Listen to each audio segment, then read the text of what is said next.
برێتە مەشەوانن هێژا ئاڵۆزی و شەرێت نابێنە ئەرمەنستانە و ئەزەربەیجانێدا تەیمور ڕێخەلیل مرادۆف فرێبە برێگشتی ڕیا تازە ji paytexta Swêdê Stockholmê li gel min e. Dembaş kekê Teymur kek Teymur alozî di demekî wisa de ku niha di herêmê de çendîn alozî şer hene. Bi egera vî şerî çi ye ku di demekî wisa de dest pê kir ger em ji te nirxandina wê bikir. Ya Kemal, gelek kes şaş denivîsin, şaş dibêjin ev şer ne şerê Ermenistan û Azerbaycanê ye, ev şer şerê di navbera Qerebaxê û Azerbaycanê de ne. Qerebax bi serî xwe dewletek e, yani du dewletê Ermeniya hene, yek Qerebax e, yek Ermenistan e. İja lê Ermenistan alîkariya wan dike ji ber ku milletê wî ye, yani hemû mesele ev e.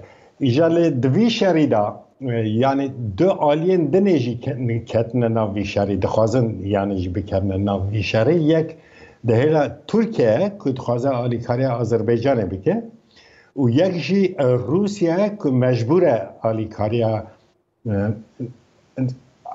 yani alîkariya Qerebaxê bike ji ber ku di navbera Ermenistanê û Rûsyayê de peymanek heye û peyman navê wê ODKB ye. Baş kekê Teymur beşdariya Tirkiye û Rûsya. Di vî şerî de vî şerî aloztir nake, berferehtir nake, nirxandina te çi kekê Teymur? Erê helbet aloztir dike lê Rûs dixwaze vî şerî aram bike bide sekinandin. Li Tirkiye yani planê wî ye dûr hene ku bikeve herêmê ev herêm bike bin destê xwe yani xwedê giravî qaşo ew jî milletê me ne Azerî û Tirk yani tu tiştekî wan bi hevra tune tenê Tirkiya xêvîna wan yek e.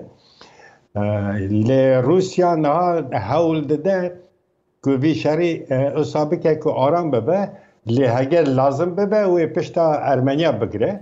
Kek Teymur niha li gor hene agahdariyen ku di destê me de hene Tirkiye li gor ragihandina rewangaha Sûriye mafê mirovî jî bi sedan kes çekdarên bi ser xweveyê ku li Sûriye bûne li Efrîna dagirkirî bûne ji vir anîne şer hemberê Nagorno-Karabakh yan jî hemberê Ermenistanê.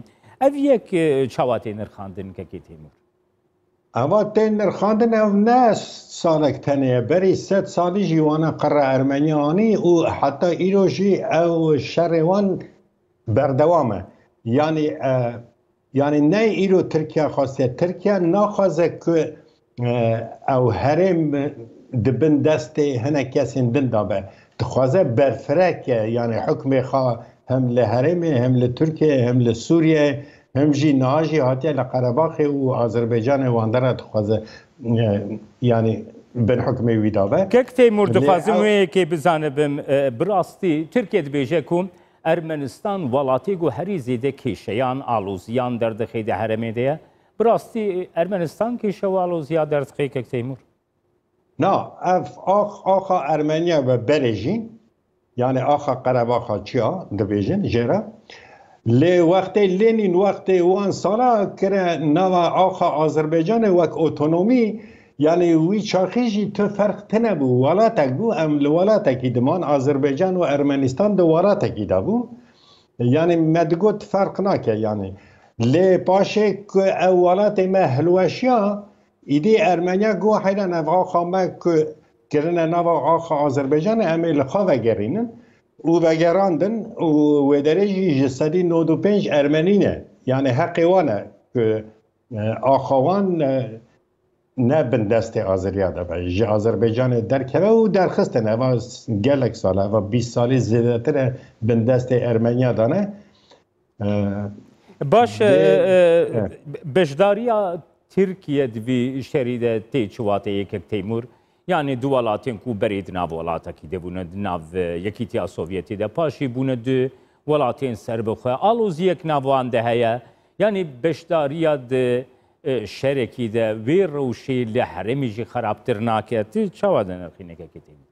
Yani Ermeniya gelek zor da Tirkan de Amerika'ya wan de re tedî qire Ermeniya qebûl kirin gelek welata li Fransayê, Rûsyayê, Amerika'ya wana gelek welata qebûl kirin ev ne bi dilê wî bû yani ترکیه لحمو جهان بو کسک یعنی وارکی که هر دم قرار خلقی دینه قرار ارمنیا آنی قرار یونان آنی قرار کرد آنی قرار ایزی آنی یک جوانجی ایزدی بون که روی جوه داره جبر که دو وقت شر ارمنیا و ترکا دا قرار ارمنیا دا سال 2015 گلک ایزدی جی روین هاتن یعنی او باشه جی دخوازه حکم خواه لحرم خورد بکد ادی سوریا بخواه بندست خواه او امپراتوریا عثمانی که هبو دخوازه تشتکی وکوی چه بکه و چه قاس عرض زفت بکه او قاس باشه یعنی جبو ویجی